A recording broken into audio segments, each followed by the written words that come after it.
You guys, this thing is amazing. It's amazing. Like, I'm geeking out. I've had it for about a week now.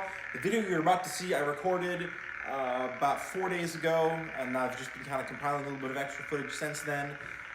I'll be honest, I don't know if I was on pills or if I was half asleep or my allergy meds were just really screwing with my head, but I seem really tired and unenthusiastic, so I want to put this right now because I love this thing. Like, I can't begin. It was worth every penny. This Saber was, I'm just so thrilled and happy with it. This is the third Makoto Saber I've bought, and it's amazing. Hi, so I haven't done one of these reviews in a while. I haven't really had anything to review, just because the Sabers that I had were all pretty awesome, and I didn't really need to do anything to them or replace them. And so the one I've been using for a long time has been this. This is a pretty modified version of the Flambers from Ultra Sabers.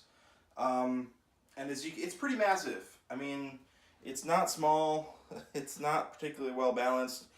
And then the way it works, there are 3 different screw sets throughout here. You can see one of them right here. The big problem is because of the angle they're all coming at, I've actually gone through 3 separate blades. To be fair, they were all mid-grade blades. None of them were heavy grade. But just in the middle of performances or fighting or whatever, they've all broken on me, which has been really frustrating. So it's like been 3 or 4 since I bought this like 2 years ago. So again, nothing absolutely crazy or out of the ordinary, but just kind of something that was always in the back of my mind and frustrating. And then it's just a giant hilt. It's really unwieldy. You can see some video right here of me using it. And you can see right here, it's pretty unruly. That's me under the helmet, obviously, and it's a hard blade to manage. You can tell I'm weighted down by it, definitely slowed down by it. And again, you can see it gets the job done. It's a fine saber. Is it the best thing I've ever had? No. And it worked for long enough that I couldn't really justify replacing it. Like it did what it needed to do. But I've kind of gotten sick of just, I'm getting more active with Saber Guild. I don't know if you know Jakku Temple, shameless plug right here. Check for a link in the description for our Facebook page and follow us there, because Jakku Temple's a cool temple. I don't know why I said that. Can we cut this? Can we cut this? Anyway, so what I went ahead and did was I ordered a replacement for this guy, which is this guy right here. Now this one's not going to light up because the Trust Fire battery that was in this one is now in this one, and I'm too lazy to go to the store and get another one. But just for size comparison, this is the Ultra Sabers Flamberge, and this is the Crossguard from Makoto Tsai. I've bought a few sabers from him in the past. I've always loved the sabers. I love the customer service I've got from him. And again, sabers from him have lasted me forever. So this is my new Crossguard hilt from him. And it's, again, this one's not going to light up, but at this point, if you don't know how bright an Ultra Saber is, I don't know what to do for you. But this guy, again, Makoto Saber, is insanely bright. Again, the window right there is open. I've got a light on right here, and heck, just to show that I'm not being silly, is there a light bulb in here? There's not a light bulb in there. Why isn't there a light bulb in there? Whatever. This is the Makoto Crossguard Saber, and I absolutely love it. It's so much more lightweight.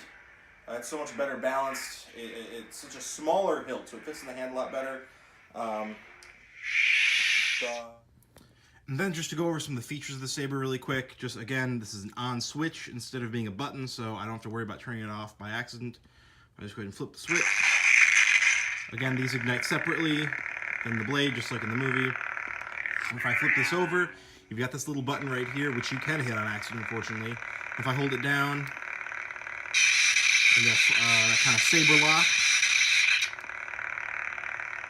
And then I think if I double tap, you get that cutting the iron door effect. I'm not gonna lie, this is really loud. That second one's really loud. And again, the saber in and of itself is pretty loud. Here's the recharge port right here. Yeah, it's not a quiet saber, which is nice because a lot of times if you're at Comic-Con or if you're at an outdoor event or something, it's pretty loud. So having something that's, can stand up and has kind of a beefy speaker to it is certainly not a bad thing in my book. Again, you can see these right here. They're just plastic. They're not going to get in the way too much, I don't think. Again, just they fit in there really well. I don't think those are going to be interchangeable instantly or anything.